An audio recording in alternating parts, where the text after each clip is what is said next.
Get ready to run the Dragon's Maze pre-release. As the third set in the immensely successful Return to Ravnica block, Dragon's Maze is sure to provide fans with exciting gameplay, as all 10 guilds are pitted against one another in a desperate race to gain total control over the city. And this time, you'll add even more excitement to your players' pre-release experience with a special activity called the Implicit Maze. Players will not only be competing for their own personal victories, they'll also be supporting their chosen guild in its bid to be the first to reach the maze's end, with each one helping them draw ever nearer to the ultimate prize. Running the Implicit Maze activity will add a lot of interest and excitement to the pre-release, and that's what will make your players come back for more. When players arrive for the event, have them choose the guild they'll be playing for. If they're not sure, the guild information cards will help them make their choice. If anyone asks, the guild they play in the pre-release doesn't have to be the same guild they joined at planeswalkerpoints.com.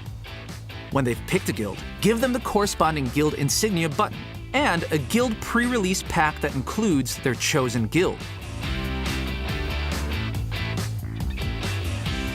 Inside, they'll find 4 Dragon's Maze booster packs and 2 guild booster packs. One for the guild they chose, and the other, a secret ally, a guild that shares a color.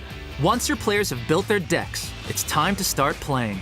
You'll run the tournament just as you would any other pre-release. The only difference is that you'll want to keep track of each player's victories, taking note of which guild they're representing. At the end of each round, when all the results are in, you'll move the guild insignia markers along the Implicit Maze poster based on the number of victories earned by the guild and the number of participants you have. The pre-release kit's instruction sheet has all the information you'll need for scoring the event, including how far to move the guild markers each round and how to break any ties at the end of the event. It should take about 4 rounds of play for at least one of your guilds to reach the maze's end. When the tournament is over, it's time to hand out the promo cards and any other prizes you choose to add to the mix. Players of the guild that was first to the finish line will earn the Champion of the Maze achievement card. The players of all the other guilds that complete the course will get the Maze Runner card. Each achievement card has a unique code that players can enter at planeswalkerpoints.com to unlock the corresponding achievement and badge for their account. Everyone who took part in the Implicit Maze gets an alternate art foil land card. And everyone who played in the pre-release gets an alternate art premium Maze's End card.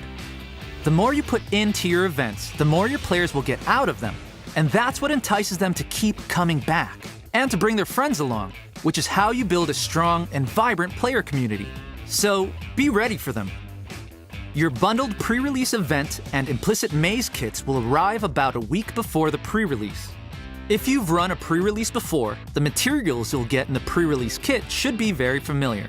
Please note, the pre-release promo cards are shipped separately from the pre-release packs and are not for use during the tournament. At this point, you should have a good idea of what to do with the stuff you'll find in the Implicit Maze kit. Since each kit is custom made for your store, the number of promo cards you receive in each of the kits will depend on your allocation, which is based on your store's anticipated player turnout.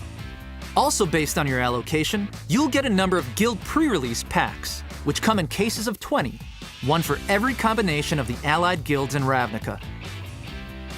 There's always excitement and anticipation leading up to pre-release events, because they're the first chance players get to play with a new set. Of course, it's always a good idea to get your players to pre-register for your events. And this time, you should consider having players also indicate a first, second, and third choice guild they want to play for. That'll help you be prepared and make things run smoothly from the start. And making sure your pre-release goes off without a hitch is really important, since so many players get their start with in-store play at these events. Be sure to keep that in mind, and to pay extra attention to those players, to help ensure they have a good experience so they'll be encouraged to come back for more events. Of course, you'll want to invite them and all your players to come back the following weekend for more events and other in-store play, including booster drafts.